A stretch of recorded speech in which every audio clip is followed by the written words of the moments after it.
Market లో invest చేసి మీ డబ్బులు డబుల్ చేసుకోవాలనుకుంటున్నారా? సుందరరామిరెడ్డి గారి లైవ్ సెమినార్ కి అటెండ్ అవ్వండి.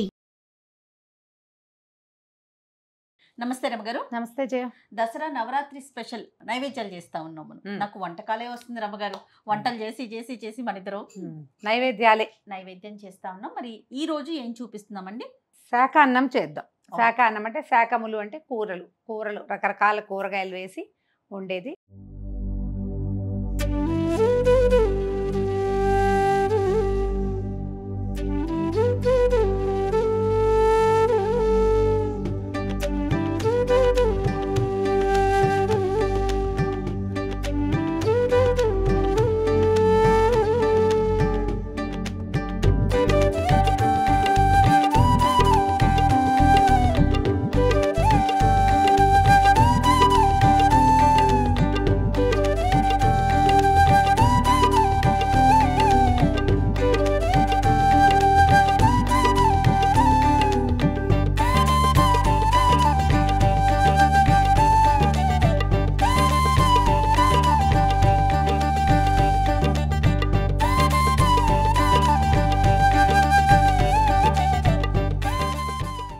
ఇది ప్రత్యేకంగా అన్నపూర్ణాదేవికి కానీ కాళరాత్రికి కానీ అంటే మహిషాసుర మర్దిని ఆ రోజు 9వ రోజు మహానవమి నాడు కానీ లేకపోతే అన్నపూర్ణాదేవికి 4వ రోజు అట్లా అలాగే అమ్మవారికి కూడా మొత్తం అన్ని కూరగాయలతో అలంకారం చేస్తారు. అన్నపూర్ణప్పుడు అలా చేయొచ్చు.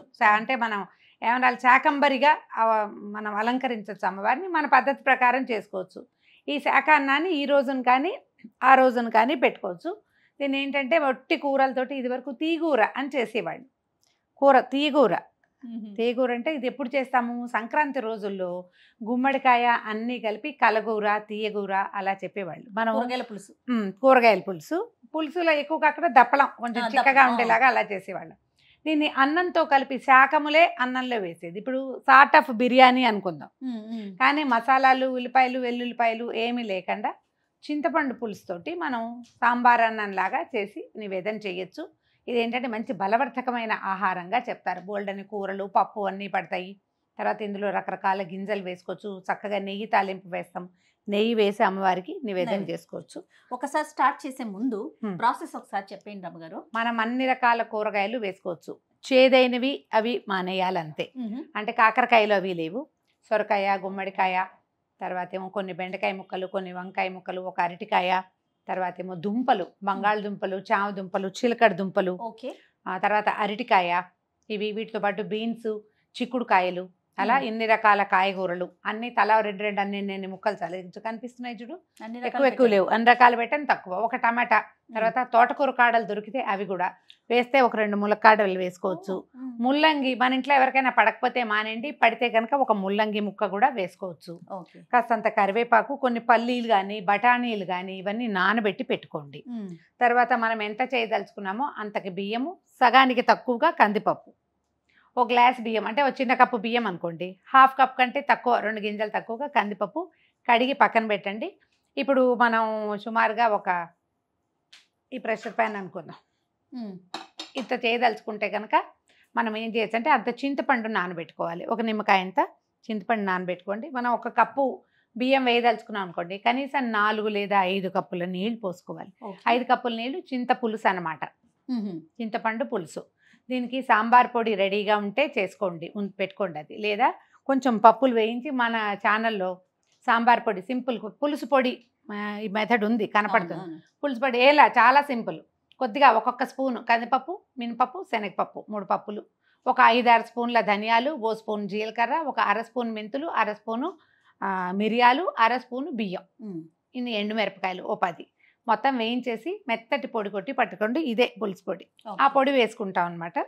ఇవన్నీ కుక్కర్ పెట్టుకోవటము. కొద్దిగా ఒక చారెడు నీళ్ళు పోసి ముందు కూర ముక్కలన్నీ అందులో ట్రాన్స్ఫర్ చేయటము.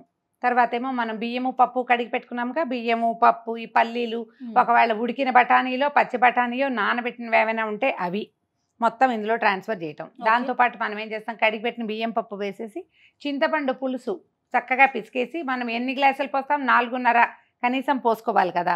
బియ్యానికి 4.5 నీళ్ళు పోసేస్తాం. పోసేసి ఉప్పు సాంబార్ పొడి అంత కరివేపాకు వేసేసి కుక్కర్ మూత పెట్టి 3 లేదా 4 విజిల్స్ రప్పిస్తే సరిపోతుంది.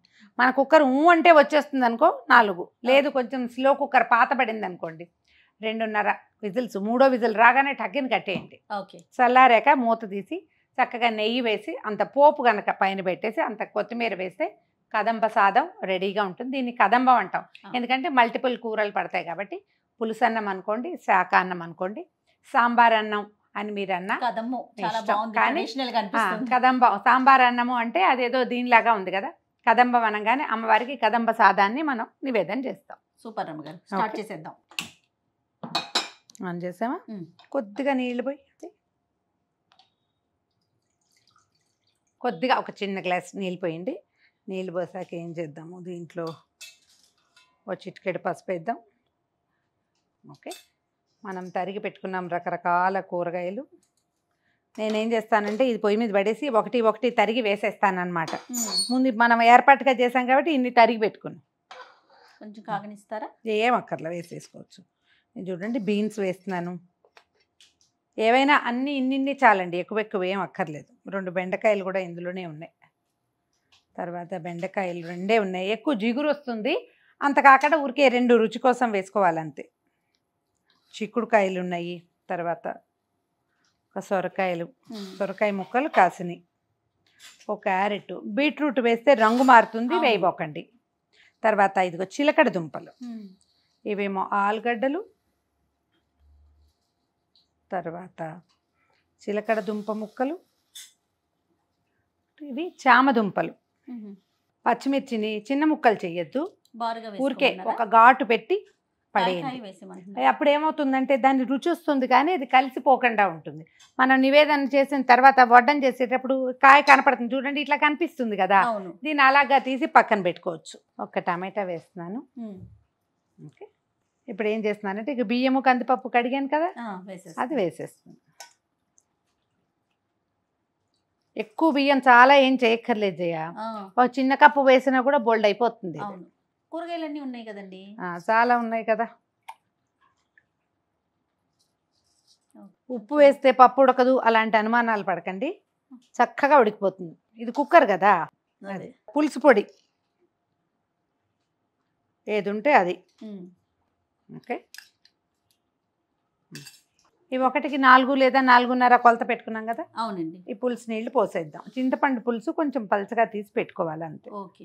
ఓకే, పల్లీలు నానబెట్టి పెట్టాను, కొన్ని నానబెట్టిన పల్లీలు వేసుకోండి. ఒకసారి గరిటె పెట్టి కదిపేసి పైకి కిందకి.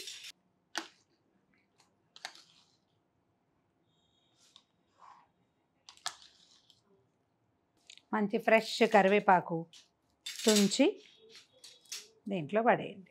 మనం ఇందులో ఒక చుక్క నూనె నెయ్యి ఏమీ వేయలే. అవునా, తాలింపు వేసుకోవటమే. చివరికి తాలింపు వేసుకుంటాము. కొంచెం మీడియం నుంచి హైలో పెట్టండి, మూత పెట్టేద్దాం. ఓకే, కుక్కర్లో చేసుకుంటే అతిపెద్ద వెసులుబాటు ఏంటంటే ఇదే.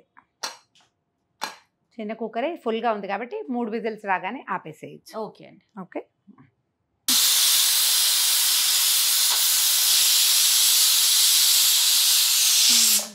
3వ విజిల్ వచ్చింది, ఆపేద్దాం. మీరు వేసిన కూరగాయలకి అన్నానికి ఇది పొంగి పొర్లిద్ది అనుకున్నా నేనైతే. కానీ సరిపడా నీళ్ళు పోసాము. కుక్కర్ మంచిదన్నమాట, కొంచెం విశాలమైనది పెట్టుకుంటే సరిపోతుంది.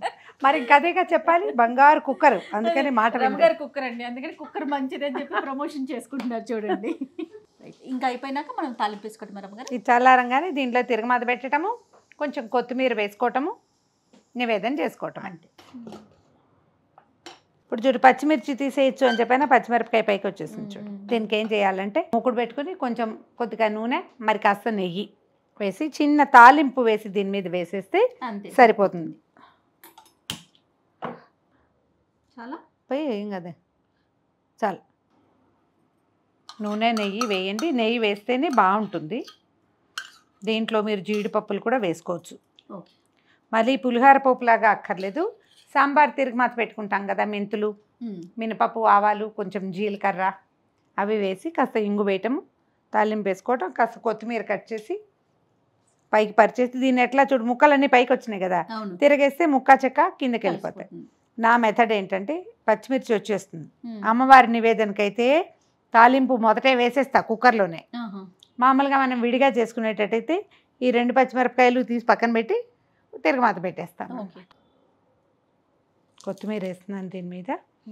ఆ పోపు కూడా వేసేసి, కొత్తిమీర చేత్తో తుంచితే వచ్చే సాటిస్ఫాక్షను చాకుతో అవునా తరిగితే రాదు. ఎవరెవరు అలవాటుని బట్టి వాళ్ళు చేస్తారు. కానీ ఒక చిన్న స్పూన్ ఆవాలు వేయండి. దాల్చిన చెక్క కూడా వేసుకోవచ్చు, దీనికి మంచి సువాసన వస్తుంది. మీ ఆసక్తి ఉంటే కనుక, ఆ వాసన అదంతా ఉండాలి కదా. నచ్చితే కనుక వేసుకోవచ్చు. ఆవాలు చిటపట్లాడుతున్నాయి కదా. ఒక చిన్న స్పూను మినపప్పు, కొద్దిగా జీలకర్ర, ఇంగువ. నివేదనకి కాబట్టి కొంచెం జీడిపప్పులు, కరివేపాకు మనం మొదటే వేసేసాం కదా. మీకు తాలింపులో వాసన ఇష్టం మీకు అంటే జయ యొక్క ఫర్మాయిష్తో వేస్తున్నాను, ముందు వేసేసాను. అలా అనాలన్నమాట.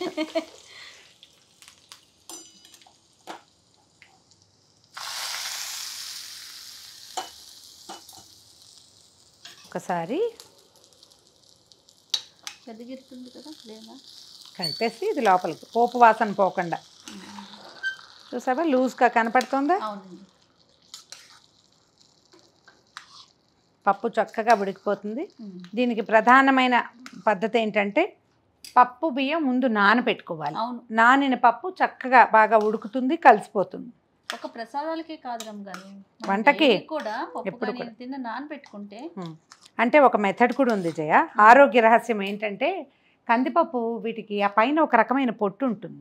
దానివల్ల చాలా మందికి గ్యాస్ ఫామ్ అవుతుంది. అవును. అదే అసలు కొంతమంది డాక్టర్లు ఆయుర్వేద వైద్యులు అయితే రాత్రి నిద్రపోయేటప్పుడు నానబెట్టుకుని పొద్దున వండుకోండి అంటారు. కనీసం 5-7 అవర్స్ కనుక నానితే పప్పు ఉడకటం, మనకి గ్యాస్ ప్రాబ్లం ఉండదు, గ్యాస్ వేస్ట్ కూడా కాదు. వేరే పాత్రలో పెట్టేసి అమ్మవారికి నివేదన పెట్టించేద్దామా? అట్లానే. కూర ముక్కలన్నీ ఎంత మృదువుగా కనపడుతున్నాయి చూసావా? అవును. కుక్కర్ అవ్వటం వల్ల మనకి వెసులుబాటు. ఇంత బియ్యం వేశారు చూడండి, ఎంత అయిందో. ఒక చిన్న కప్పు బియ్యం. అవును. కూరగాయలన్నీ ఉండేసరికి చక్కగా వచ్చింది. ఇది వడ్డించేటప్పుడు కూడా నివేదనకి మనం నెయ్యి వేస్తాం కొద్దిగా. నెయ్యి వేసుకుని తింటేనే ఇది ఎక్కువ బాగుంటుంది. అదే అలా కాదు, శాకంబరీదేవికి అత్యంత ప్రీతిపాత్రమైన శాకాన్నము, చింతపండు తగ్గించటము, పెంచటము, ఇవన్నీ మన అలవాటు ప్రకారం చేసుకోవటమే. ఇలా నేను చెప్పిన కొలతల్లో చేస్తే చక్కగా వచ్చేస్తుంది. ట్రై చేసి చూడండి. అమ్మవారికి నివేదనలో ఒకరోజు తప్పకుండా ఈ శాకాన్నాన్ని లేదా కదంబ సాదాన్ని చేసుకోండి. తప్పకుండా రమ్మగారు. మరొకసారి సుమన్ టీవీ ప్రేక్షకులందరికీ దసరా శుభాకాంక్షలు.